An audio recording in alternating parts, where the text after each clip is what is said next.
So my talk is on keratoconus progression, which is a very important topic for those like me and you who follow keratoconus patients. The problem with progression is that there is no consensus. You cannot really rely on functional symptoms, and the topography criteria are more sensitive and specific than functional symptoms, but they are not perfect as well. So it's important that you have reliable metrics to be sure when you have a patient that that patient is progressing, or vice versa, you must be sure that the patient does not progress. If you look at the literature, you will find that usually keratometry is still an index which is used to monitor progression, although it's a very maybe crude and limited value index. The Kmax, also the maximum keratometry, is very popular in this field. The refraction tends to be followed, but I think for corneal disease, it may bring an indirect measurement to something which is more an anatomical deformation, for which you should look at the shape and curvature. And loss of lines of best visual, corrected visual acuity are also sometimes used as a criteria. There's an interesting paper which was published 7 years ago, in which they showed that if you take keratometry as the metric for progression, logistic regression analysis on a large group of patients showed that the major risk factor for progression is eye rubbing. And the second one is inferior stiffening to start with, but both may be related. I've been watching keratoconus patients over the years, and I've become to maybe a kind of provocative argument, hypothesis, but in my mind, today, I really get more and more convinced that if there's no rubbing, if there's no mechanical trauma at some point, there will not be keratoconus despite other additional risk factors that may promote and accelerate the keratoconus apparition. I think, again, keratoconus is very driven by a mechanical force. You need that to get keratoconus. That's my opinion, but it's just an opinion. And it's very important that you tell the patient not to rub their eye, and most of them will tell they don't do, or they don't do often, but most of them are underestimating the force and the frequency of their rubbing. This is an example of a patient who I follow for 4 years, and when he asks me, am I stable? I don't rub my eyes anymore. He's like showing maps which suggest that there is stability, but you want to be more precise and look at numbers.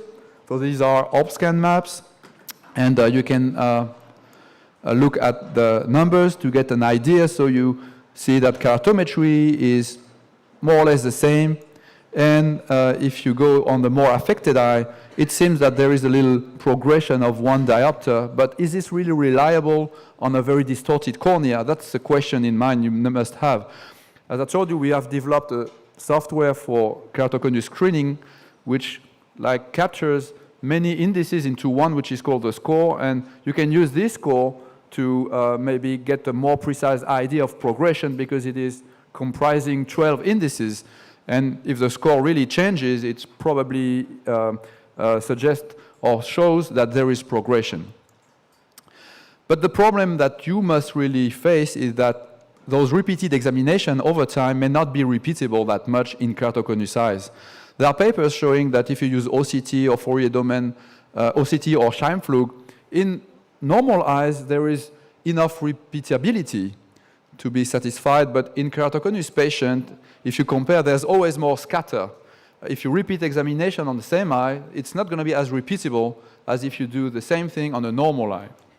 And that's a big problem, because you see the random, the scatter, you can really think that someone is progressing when it's not progressing, it's just an artifact of the measurement. So our goal at the Rothschild Foundation was really to compare the repeatability between normal and keratoconus patient using various instruments. We started with the OrbScan 2 and the OPD Scan 3, so a slit scanning and a Placido device. And in most papers, this metric is not really used, but it's the best one you must really know about. The repeatability limit tells you that if it is a number below which you cannot really ascertain progression. it takes into account the standard deviation between repeated measurements. So if you take two groups of patients, one group with keratoconus, 59 eyes, and another group of controls who had LASIK and didn't show any ectasia, you can really do 3 consecutive examinations on each eye, and this is what you can analyze. You can analyze the repeatability of the SIMK, of the irregularity within different zones. You can also see the best fit sphere ready, and you can do the same on the OPD scan, take keratometry, and also the refraction, objective refraction. This is what we see. So repeatability limit is what you want to see, and you see that the numbers are usually larger than what is taken in the literature to say, oh, the keratoconus is progressing. It's usually 1 diopter, sometimes half a diopter. Here you see, before you say Kmax, K1 max has changed, you should, with the ORB scan, have more than 2.2 diopters to be sure statistically that it's not a random variation on the measurement. In normal eyes, you see it's close to the half diopter metric, but in keratoconus eyes, 4 times higher. And this is, you can see, more or less about 1 diopter and a half. If you take Kmax, Kmin, irregularity, all are in diopters.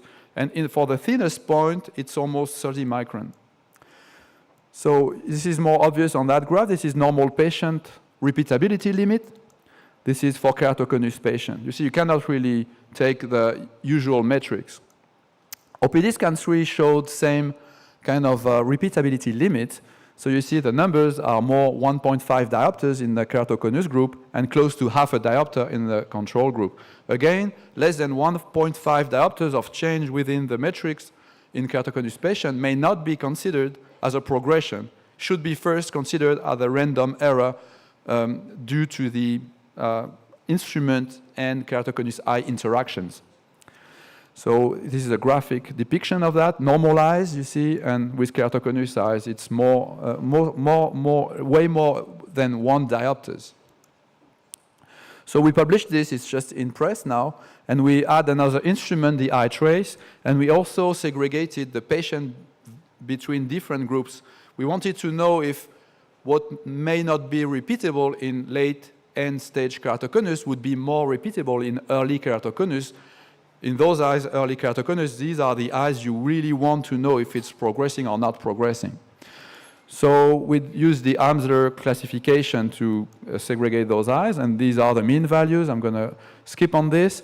On the ORB scan, this is in a paper now, but you see again, now the red bar is the total group of keratoconus patients. The purple bar in the middle is for early keratoconus stage 1 and 2, and you can see that the stage is not really influencing. As soon as you have keratoconus with the ORB scan, for example, the thresholds are really higher than for normals to the repeatability limit. Same for the OPD scan. Here you see that it's a very different story between keratoconus and normal eyes.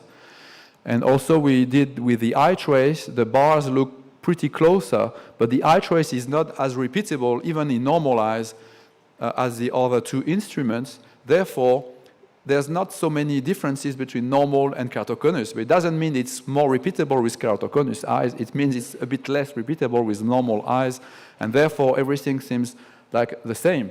But again, more or less all these indices are higher than 1 diopter. So 1 diopter is certainly not enough to speak about progression or stability.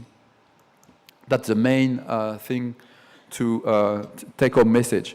So I summarized just for the Kmax here, what would be the threshold above which you can say there is progression. In all the keratoconus eye, it's about 1.5 diopters, a bit higher with the ORB scan. In early stage keratoconus, it's about 1 diopter, but it's just a limit. So if you want to make sure that the eye is progressing, you should probably set your threshold to higher values. And of course, there's a mistake. In normal eyes in green, it's not keratoconus stage 1, it's normal. It's about half diopter, but it's a bit higher with the eye trace because, again, the repeatability of the eye trace is not as high in normal eyes as with the ORB scan and OPD scan. So in conclusion, I think this study and those results suggest that the threshold values of keratometric changes used to monitor and ascertain keratoconus progression, they should be very carefully considered. And it's really depending on your instrument And the caution is that sometimes you may have the impression that there is progression, but it's just a random error. So what you should do, it's a bit tedious, but you should probably, if you have an instrument which is not in that list, do yourself 10 or 3 at least repeated measurement on a large group of patients, calculate the standard deviation and then the repeatability limit, and get an idea of what is your threshold for progression. Thank you very much.